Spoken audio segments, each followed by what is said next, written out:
everybody. Surprise! 99 days, I'm back. I have got a story for you that blew my mind. I'm just saying. It's going to be a little long, so bear with me. It's a little bit how the Russian KGB and whatever the hell they call themselves now, how they work and how they go about recruiting people as assets. So if you like my stuff, give me a thumbs up. If you like your family and friends, share it. And please, subscribe to my channel, won't you? I think we have a lot of fun here. And I love your comments, I'm just saying. Okay, let's get into this. Now, the number one way that spies recruit people is an accidental meeting. After a whole bunch of surveillance has been done on you. I'm just saying. Now, Russia cultivated Trump for 40 years. Just a bunch of patient people, that's what that is. But they kept feeding him shit, right? Now, they played it like they were really, really impressed by his personality. That must have been a hard sell. Now, the Russian handlers said that he was so willing to parrot anti-Western propaganda that there was celebrations in Russia. A former KGB spy, Yuri Shvets, who was posted to Washington in the 1980s, he worked for the Russian news agency TASS. Yeah, they were mostly KGB that worked at that agency. So Trump first appeared on the radar in 1977 when he married Ivana. She was a Czechoslovakian model. Apparently she was a pretty good skier too. Some people say she was on the Olympic team. Some people say she wasn't. But anyway, he became a target because in Czechoslovakia, Ivana's father was constantly being talked to. As soon as she started dating him, they thought there could be an in with some rich, influential person in the United States because they love getting people to work for them from the States. So, and every time she went over to visit her father, they would question her. So they would threaten her dad, saying that if he doesn't cooperate, then they won't let him out of the country to visit. So, of course, he's going to cooperate because that's what happened back in the days of communism in the Czech Republic. But anyway, let's say.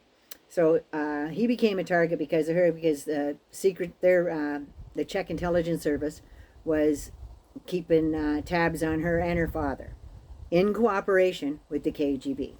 So when Trump opened his first big property, it was the Grand Hyatt in New York. He needed TVs for the rooms. So, lo and behold, some Soviet immigrant, Simon Kisslin, who was controlled by the KGB, he said he wasn't, just saying, as he was recruited as a spotter agent, somebody that has their little feelers out and saying, oh, maybe this guy would be good for you, right? So he identified Trump. Now, in 1987, Trump and Ivana made a trip to Moscow and St. Petersburg.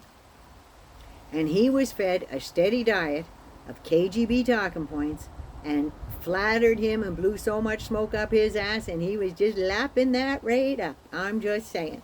Now, they knew that he liked to be made to be the big man, right? Because they collected a ton of friggin' surveillance on him. Now, the KGB, their feeling was that it was a charm offensive to get him into the circle, right? So they collected a lot of info on his personality. That's how they do this. They check into your background and they ram a comb right up your arse and comb it all out. So anyway, they collected a lot of info on his personality, and the feeling was that he was extremely vulnerable intellectually and psychologically. And he was prone to flattery. Even back then, imagine. Now, this is what they exploited and how they played it, as if they were immensely impressed by his personality and believed that he could be president one day. So they fed him all these little sound bites about running for president, and it eventually happened. A huge achievement for the KGB. I'm just saying. Now, just after that trip that he was on and he returned to the United States, he started exploring the idea of being president. So a bunch of his buddies got together and got a campaign rally that was held in Portsmouth, New Hampshire on September 1st, he took out a full-page ad in the New York Times, Washington Post, and the Boston Globe. In the headline of that, "There's nothing wrong with Americans' foreign defense policy that a little backbone can't cure." And he had a bunch of horseshit going on about the opinions of Ronald Reagan's Cold War America. He accused the Japanese of exploiting the U.S., expressing skepticism about U.S. participation in NATO, and why Americans should stop paying to defend countries that can afford to defend themselves. So now you know where all that information come from. It wasn't something he thought up. It was something the Russians are saying, this is a good idea, that's a good idea. So that's where they come from. So Russia's been feeding him for years. When Shvets returned to Russia's KGB headquarters, the first directorate, he received a cable celebrating the ad as a successful measure executed by the new KGB agent.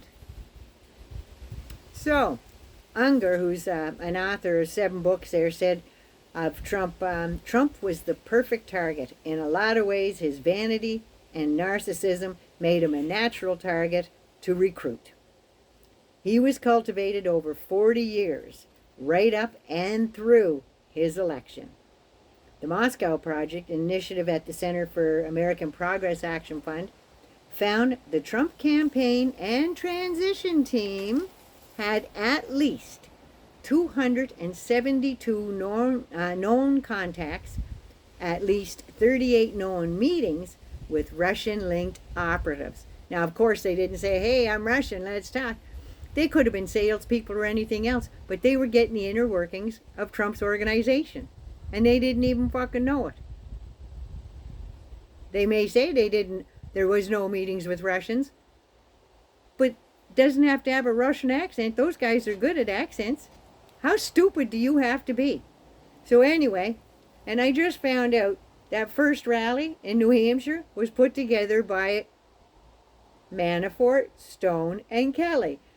Back then, in 1987, was a lobbying firm based in Washington, D.C., formed by Paul Manafort, Roger Stone, and Charles Black. Fucking hell, really?